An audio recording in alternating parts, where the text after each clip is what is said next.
Hello friends, मेरा नाम विशाल है and welcome to my channel programming with Vishal. Friends, आज का जो हमारा वीडियो है वो हमारी जो रिएक्ट की सीरीज चल रही है उसका थर्ड वीडियो है और आज के वीडियो में हम लोग दो इंपॉर्टेंट और बेसिक चीजें देखने वाले हैं। सबसे पहली चीज रिएक्ट का फाइल स्ट्रक्चर के बारे में बात करेंगे और अगर हमें एक बेसिक फर्स्ट हमारी रिएक्ट ऐप बनानी हो तो किस तरीके से हम बना सकते हैं। अब आप लोग ये बोलेंगे यार रिएक्ट ऐप तो कल बनाई थी, पर जो हमने लास्ट वीडियो में ऐप बनाई थी वो हमारी प्री डिफाइंड ऐप थी, पर अगर हमें खुद से स्क्रैच से बनानी हो तो किस तरीके से हम उसे बना सकते हैं। चलिए जी, तो सबसे पहले तो चलते हैं हम लोग और हमारा VS कोड को ओपन कर लेते हैं और इधर चलते हैं टर्मिनल पे, न्यू टर्मिनल, और यहां से हमें क्या करना पड़ेगा। अब आपको एक चीज ध्यान रखनी पड़ेगी कि हम लोगों ने नोड बना लिया, हम लोगों ने ऐप बना ली थी, अब हमें हमारी ऐप को फिर से रन करना है तो उसके लिए हमें बोलना पड़ेगा npm start। हम लोग इधर गए, कहां गए, टर्मिनल पे गए और वहां से हम लोगों ने उसे स्टार्ट कर दिया। अब जैसे ही हम लोग इसे स्टार्ट करेंगे ये क्या करेगा, हमें एक लिंक ओपन करके दे देगा जिस तरीके से इसने कल हमें ओपन करके दिया था IP के साथ। इसको हम लोग लेंगे, ओपन कर लेते हैं। फायरफॉक्स को बंद कर दूं क्योंकि मैं क्रोम का यहां पे यूज करता हूं। तो फ्रेंड्स, जब हम फाइल स्ट्रक्चर की बात करते हैं तो जो फोल्डर स्ट्रक्चर या फाइल स्ट्रक्चर रिएक्ट आपको प्रोवाइड करता है वो कुछ इस तरीके से होता है। सबसे पहले यहां पे एक फाइल आती है आपकी readme.md। ये फाइल आपकी गिटहब से रिलेटेड है, तो अगर आप लोगों ने गिटहब पे पहले कुछ किया है तो आप समझ गए होंगे कि जो आपका रीडमी का कंटेंट होता है वो है ये। और अगर आपने गिटहब पे पहले कभी कुछ नहीं किया तो इग्नोर करिए, आगे चल के हम इसके बारे में बात करेंगे तब आप इसे देख सकते हैं। गिट इग्नोर, जो फाइल आप इग्नोर करना चाहते हैं गिट पे उसकी आपकी वो फाइल है। अगेन जिसने यूज करा है उसे पता होगा, नहीं पता इग्नोर करिए, कोई प्रॉब्लम नहीं, आगे सब चीजें वन बाय वन देखेंगे। दो जेसन की फाइल आती हैं, package.json और package.log.json। तो ये जो आप फाइलें देख रहे हैं यहां पे ये आपके डिपेंडेंसी की फाइल है। जो आपकी ये फाइल बनती है जेसन की फाइल, यहां पे हमने जो ऐप बनाई थी और उसमें क्या क्या हमारी डिपेंडेंसी ऐड है वो है ये। भी डिपेंडेंसी क्या है इसका आगे चल के जब यूज होगा तब हम इसके बारे में बात करेंगे। और इसी की एक और फाइल बन जाती है लॉक वाली फाइल, उसी से रिलेटेड ये भी है। तो फिलहाल इन दोनों को भी इग्नोर करिए। ये चीजें जिसकी जरूरत है मैं अभी के लिए आपको खाली उतनी चीजें बता रहा हूं, जिसकी जरूरत नहीं है उसे इग्नोर कर सकते हैं। इसके बाद हमारे पास एक फोल्डर आता है नोड मॉड्यूल। तो हमारे जितने भी कोर मॉड्यूल्स होते हैं वो सारे के सारे आपके इस फाइल के अंदर लिस्ट डाउन होते हैं। कोर मॉड्यूल क्या है अभी अगले 5 मिनट के अंदर आपको पता चल जाएगा कोर मॉड्यूल क्या है। इसके बाद दो फोल्डर आपके पास आते हैं, एक पब्लिक और एक SRC। पब्लिक के फोल्डर में आपकी जो पब्लिक चीजें आती है वो आती है, जैसे कि अगर आप हमारे यहां पे आएंगे एक आपको टॉप नेविगेशन पे एक फेव आइकन दिख रहा है, ये कहां से आ रहा है, इसकी ये फाइल है। एक आपका robots.txt है। robot.txt SEO से रिलेटेड है कि आप अपनी फाइल में, अपनी वेबसाइट में किस चीज को सर्च इंजन में क्रॉल कराना चाहते हैं, किसको नहीं कराना चाहते, उससे रिलेटेड है ये। इसके बाद आपकी एक यहां पे फाइल आ जाती है .json, ये है manifest.json। अब इसका हम लोग यूज करते हैं जब हमें PW ऐप बनानी होती है। PW ऐप मतलब प्रोग्रेसिव वेब ऐप बनानी होती है। फिलहाल हम लोग रिएक्ट की बात कर रहे हैं, प्रोग्रेसिव वेब ऐप से रिलेटेड ये नहीं है तो इग्नोर कर सकते हैं। आप लोगों में से बहुत सारे लोग होंगे जो ये सोच रहे होंगे कि मैं क्या कर रहा हूं, मैं आपको क्विकली फोल्डर स्ट्रक्चर बता रहा हूं क्योंकि इंपॉर्टेंट आपके लिए है ये फोल्डर, ना कि कोई और फोल्डर। तो ये आपका प्लेग्राउंड है, SRC फोल्डर, जहां पे हमें काम करना है। इसके अलावा एक यहां पे फाइल आ जाती है index.html। तो सबसे पहले हम लोग ये index.html की यहां पे बात करते हैं। अगर आप इस फाइल को देखेंगे तो ये वही रेगुलर index.html है जिसको आप देखते हैं, पर यहां पे एक इंपॉर्टेंट चीज ये है और उस इंपॉर्टेंट चीज के लिए मैं एक काम करता हूं, यहां पे जो मेरे कमेंट्स हैं उन्हें हटा देता हूं जिससे कि ये फाइल को मैं थोड़ा छोटा कर दूं, क्योंकि आप लोगों को मुझे बस जो बेसिक कोड है वो यहां पे दिखाना है। कमेंट्स की मुझे अभी के लिए कोई जरूरत नहीं है तो मैं इसे हटा सकता हूं। तो ये आपकी कुल मिला के यहां पे जो फाइल है ये बन जाती है। क्या है, बेसिक HTML का हेड है, मुझे कुछ ज्यादा एक्सप्लेन करने की जरूरत नहीं है, आप लोग जानते ही हैं। नो स्क्रिप्ट, तो नो स्क्रिप्ट का मतलब ये है कि अगर आपका ब्राउजर जावास्क्रिप्ट सपोर्ट नहीं करता तो ये क्या करेगा, ये मैसेज यहां पे दिखा देगा। अब इंपॉर्टेंट और जो मेन गेम है रिएक्ट में वो है ये डिव। अगर आप देखें तो इस पेज में सिर्फ एक डिव बना है और कुछ भी नहीं बना है। अगर हम इस पेज का व्यू सोर्स करें तो अगर आप व्यू सोर्स करेंगे तो जो आपका इस पेज पे कोड लिखा है वही आपका व्यू सोर्स में भी आ रहा है। मैनिफेस्ट डॉट जेसन इंक्लूड हो रही है, ये एक लोगो की फाइल है, ये सारी की सारी वही फाइल्स हैं जो आपकी इधर अगर हम चलें तो आपके ये पब्लिक के फोल्डर में बनाता है। यही आपका पीएनजी की फाइल है, मैनिफेस्ट डॉट जेसन है, ये सब आपका यहां से आ रहा है। पर अब सोचने की बात यहां पे ये है कि यार ये कंटेंट दिखा कैसे रहा है, ये एक लोगो घूम रहा है, एक इमेज घूम रही है, ये कुछ टेक्स्ट आ रहा है, ये लर्न रिएक्ट आ रहा है, ये सब कहां आ रहा है, क्योंकि हमें तो इस पेज में डेटा दिख ही नहीं रहा है। अब यही आपका जो काम है वो करती है JavaScript single page app. React, JavaScript word गलत हो गया, रिएक्ट जेएस की हम लोग जब बात करते हैं तो वो हम लोग बोलते हैं सिंगल पेज एप्लीकेशन है। तो सिंगल पेज एप्लीकेशन से मतलब इसका यही है कि इस एक पेज के अंदर आपकी पूरी की पूरी रिएक्ट चल रही है और वो डेटा आपका दिख रहा है इसमें। अगर मैं इसे हटा दूं,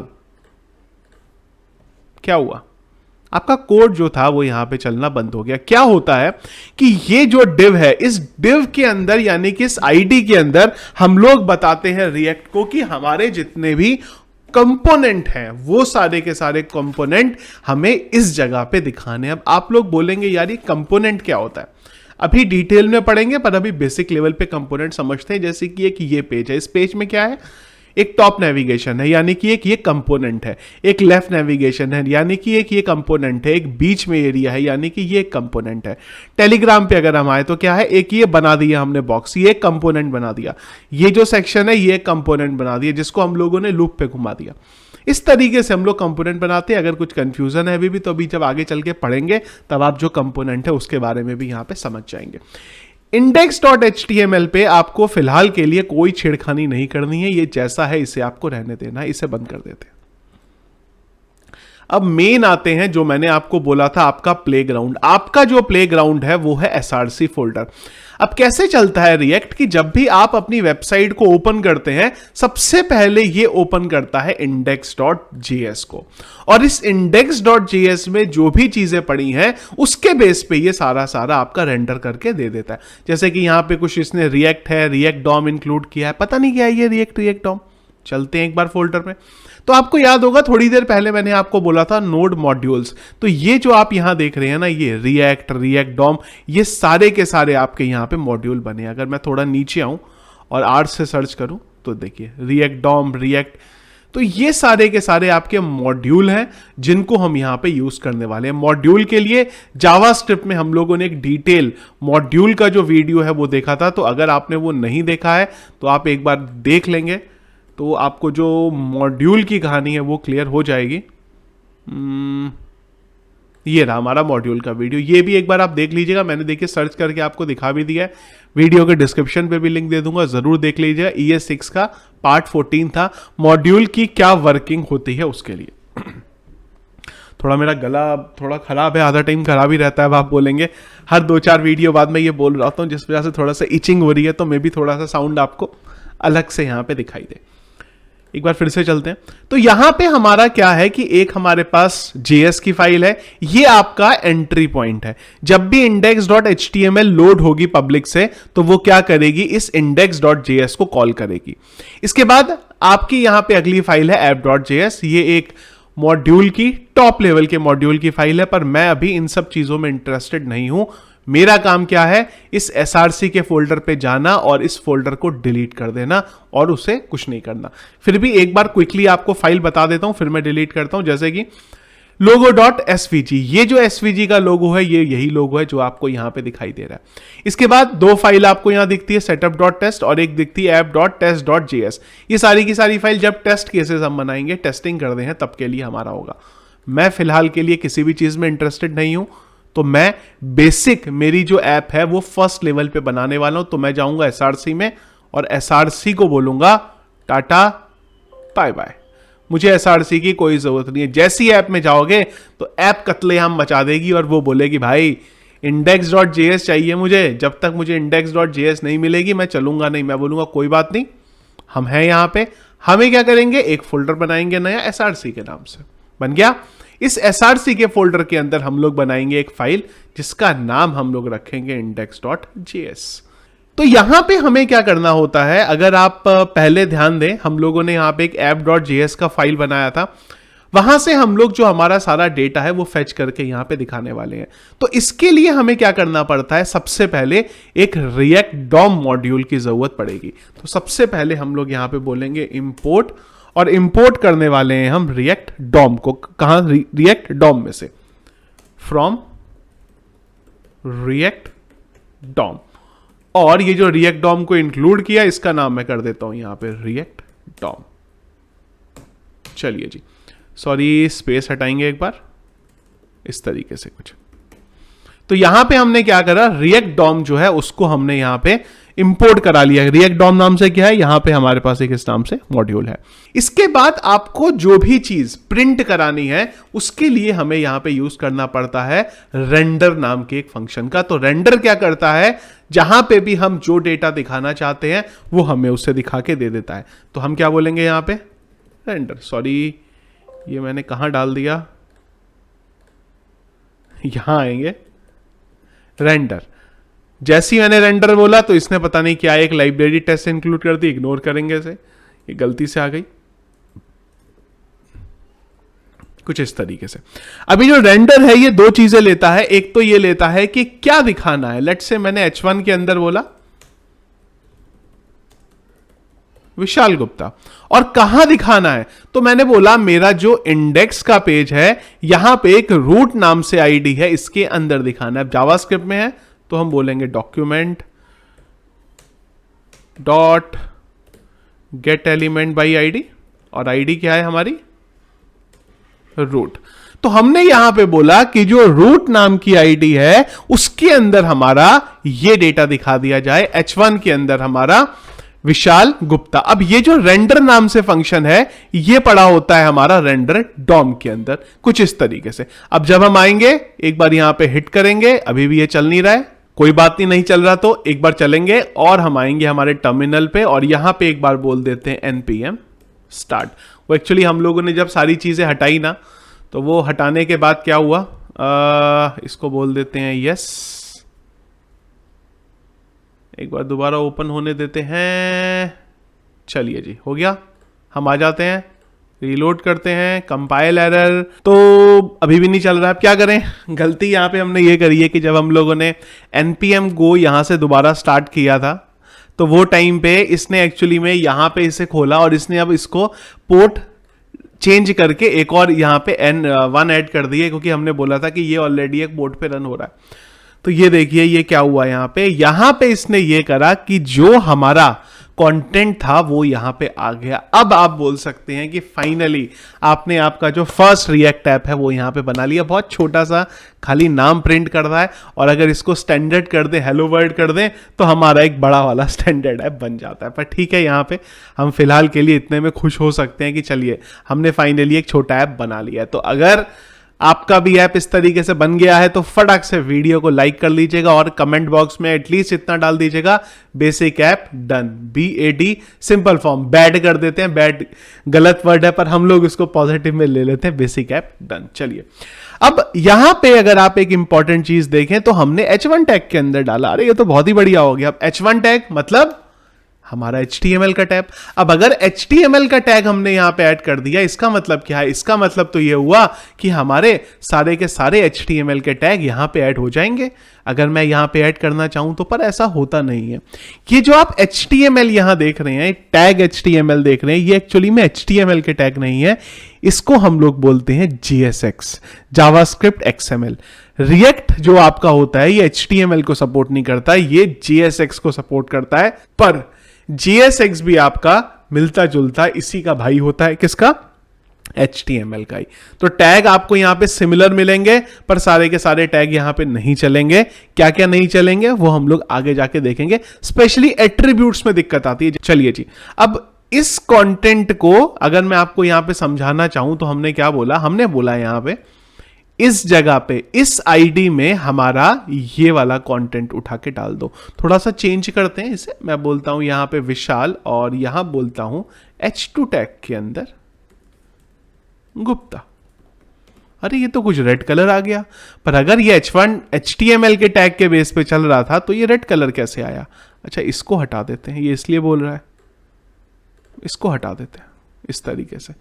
अभी भी रेड बोल रहा है। और अगर यहां आएंगे तो यहां पे आपको ये एरर दे रहा है। अब आपको ये समझना पड़ेगा कि क्या हुआ यहां पे। देखिए, तो जब हम लोगों ने यहां पे एक सिंगल टैग हमारा रखा था, जब हमने एक सिंगल टैग हमारा यहां पे रखा हुआ था, ये वाला JSX का टैग, तो ये बराबर चल रहा था। पर अगर आपका यहां पे मल्टीपल डेटा आपको भेजना है तो आपको जो भी आपका डेटा है उसे इनकैप्सुलेट करना पड़ेगा किसी टैग में। जैसे मैं यहां पे बोल सकता हूं कि एक डिव बना दो, इस डिव में मेरे ये दो टैग को रैप कर दो, इस H1 और इधर H2, इस तरीके से। तो फाइनली जो आउटपुट है वो हमारा यहां पे आ गया। तो ये आपको बेसिकली ध्यान रखना पड़ेगा कि अगर आपका मल्टीपल डेटा है तो आपको कैसे करना है, सिंगल डेटा है तो आपको कैसे करना है। अब यहां पे एक प्रॉब्लम और आ सकती है। क्या आ सकती है? अगर आप यहां पे जाएं और इंस्पेक्ट एलिमेंट करें तो आपको वही चीज दिखाई देगी, डिव के अंदर इसमें ये। अब ध्यान दें तो ये कैसे चल रहा है, इस रूट के अंदर सारा का सारा डेटा आ रहा है, और अगर आप यहां पे कंट्रोल यू करेंगे तो वो डेटा नहीं आएगा। ये यहां पे चल रहा है। अब क्या हुआ, हमें इस डेटा से ऊपर डिव डालना पड़ गया। अब हो सकता है डिव की वजह से हमारी कुछ अलग से स्टाइलिंग आ गई, तो आपके लिए यहां पे जो रिएक्ट है उसने एक अलग काम भी करके रखा है जिससे थ्रू आपको बहुत सारी हेल्प मिल सकती है। उसको हम लोग यहां पे बोलते हैं रिएक्ट फ्रेगमेंट। रिएक्ट फ्रेगमेंट का मतलब यह है कि आप एक यहां पे एम्प्टी टैग डाल दें इस तरीके से, तो भी वही होगा जो पहले हो रहा था। पर अंतर क्या होगा यहां पे इस बार, अब अगर आप यहां पे आएंगे तो आपका जो डेटा है वो डिव टैग में रैप नहीं होगा। क्यों? क्योंकि डिव में अगर हम लोग रैप करते तो क्या फायदा, नुकसान होता हमें, हमारी एडिशनल जो यहां पे इंफॉर्मेशन है या हमारी एडिशनल जो क्लासेस हैं वो भी यहां पे आ जाती। तो इस तरीके से आप अगर अपना फर्स्ट ऐप बनाना चाहते हैं तो आप बना सकते हैं। तो क्या यूज करा हमने, एक react.index.js का यूज करा। आपको याद हो तो पहले बहुत सारी फाइल थी, और यहां पे मुझे नहीं लगता अब आपके सामने कोई प्रॉब्लम होगी समझने में। मैं एक बार फिर भी सारी चीजें आपको यहां पे एक्सप्लेन कर देता हूं। इसको थोड़ा सा कोड को अलाइन कर लेते हैं। देखिए क्या हुआ। सबसे पहले हम लोगों को यहां पे रेंडर का यूज करना है। रेंडर क्या करता है, हमें हमारे फर्स्ट पैरामीटर को इस जगह पे डाल के देता है यहां पे। ठीक है जी। अब ये जो रेंडर है ये अवेलेबल है रिएक्ट डॉम के अंदर। तो जब मुझे रेंडर को कॉल करना था तो मुझे बोलना पड़ा रिएक्ट डॉम। रिएक्ट डॉम हमने यहां भी लिखा है। अब इसकी जगह आप विशाल भी लिख सकते हैं, पर विशाल यहां लिखेंगे तो यहां भी फिर विशाल को लिखना पड़ेगा। एक बार चलेंगे, क्या ये चलेगा? चलेगा, बिल्कुल चलेगा। फिलहाल के लिए अगर मैं इसे विशाल 1 कर दूं, इसे विशाल कर दूं, चलेगा? नहीं चलेगा। चलिए इन हटा देते हैं अभी के लिए हम इसे। इस तरीके से आप अगर यहां पे यूज करना चाहें तो आप यूज कर सकते हैं रिएक्ट डॉम का। अब जैसा हमारा ये रिएक्ट डॉम है, इसी तरीके से हमारे पास और बहुत सारे मॉड्यूल्स हैं जो सारे के सारे आपके इस फोल्डर के अंदर पड़े हुए हैं, जिनका आगे 1 बाय 1 हमें यूज करना है। तो ये था फ्रेंड्स हमारा आज का वीडियो, क्योंकि आज मुझे आपको सिंपल बस इतना ही बताना था कि आपका बेसिक स्ट्रक्चर क्या है और बेसिक एक फर्स्ट ऐप जो आपकी है वो आप कैसे बना सकते हैं। नेक्स्ट वीडियो में हम लोग बात करेंगे कंपोनेंट की, और वहीं से आपकी जो रिएक्ट का पूरा प्रोग्रामिंग है और रिएक्ट का जो सिस्टम है वो आपका स्टार्ट होगा। यानी कि नेक्स्ट वीडियो से हमारे जब हम लोग स्टार्ट करेंगे किस चीज को, कंपोनेंट को। तो ये था फ्रेंड्स हमारा आज का वीडियो, और प्लेलिस्ट भी मैंने आपको बोला ही था एक मैंने अलग से बना दी हुई है यहाँ पे रिएक्ट की। तो जितने भी रिएक्ट के हमारे वीडियो हैं वो इसी प्लेलिस्ट में आपके अपलोड होते रहेंगे। तो वीडियो फ्रेंड्स अगर आपको पसंद आया तो इसको लाइक और शेयर जरूर करिएगा। चैनल में अगर आप नए हैं, फर्स्ट टाइम मेरे वीडियोस देख रहे हैं, तो जरूर हमारे चैनल को सब्सक्राइब कर लीजिएगा। इसी के साथ साथ टेलीग्राम के ऊपर भी एक मैंने चैनल बना दिया है, जो भी अगर आप ज्वाइन करना चाहते हैं तो उसे भी आप ज्वाइन कर सकते हैं। लिंक वीडियो के डिस्क्रिप्शन में मिल जाएगा। सर्च करके आना चाहते हैं तो आपको सर्च करना पड़ेगा programming with Vishal. Thank you friends.